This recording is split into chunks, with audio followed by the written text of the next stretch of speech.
J'ai deux syndicats qui sont en conflit de travail en ce moment. J'ai un syndicat qui se bat parce qu'il gagne 15 cents de plus que le salaire minimum, même après 22 ans d'ancienneté. Puis il aimerait ça que ce 15 cents-là reste. Puis qu'à chaque fois que le salaire minimum augmente, il gagne 15 cents de plus que le salaire minimum, l'employeur le refuse. J'ai un syndicat qui s'est présenté à la table de négociation, puis on leur a dit on veut plus de régime de retraite, on veut plus de régime d'assurance collective. Les 4 prochaines années, on vous offre 0 %.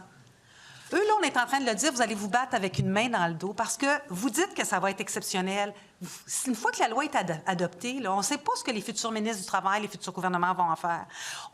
C'est très large, c'est très flou et c'est une épée de Damoclès, effectivement, qui... La menace plane sur les syndicats. À partir du moment où la loi existe, même si vous ne l'utilisez pas, c'est quoi le message qu'on envoie aux syndicats? Faites attention à votre grève. Peut-être que vous allez faire une grève inefficace parce qu'on va vous obliger à faire une partie de travail qui n'est pas prévue à la loi des services essentiels. On rajoute une notion. Ah, votre grève dure trop longtemps, mais peut-être qu'on va vous enlever le droit de négocier puis ça va être un arbitre qui va le faire. Alors, c'est juste le fait qu'elle existe, cette loi-là. C'est comme dans le secteur public avant. Hein? Dans le secteur public avant, on se disait, mon doux, tu sais, tout d'un coup qu'on a une loi spéciale, là, les gens vont être, mon doux, tout d'un coup, je suis plus capable de faire la grève parce qu'on va me demander de travailler ou qu'on va mettre fin à ma négociation parce qu'on va arbitrer.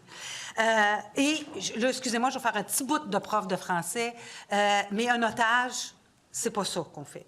Il y a des désagréments. Il y a des désagréments qui peuvent être, oui, importants sur la population, mais je nous inviterais là-dessus à faire attention au choix des mots. Donc, moi, je pense qu'avant de commencer à réparer de quoi qui n'est pas brisé, tant qu'à moi, mais on peut-tu quand même utiliser les outils qu'on a dans notre coffre à outils présentement avec le Code du travail, puis les utiliser correctement?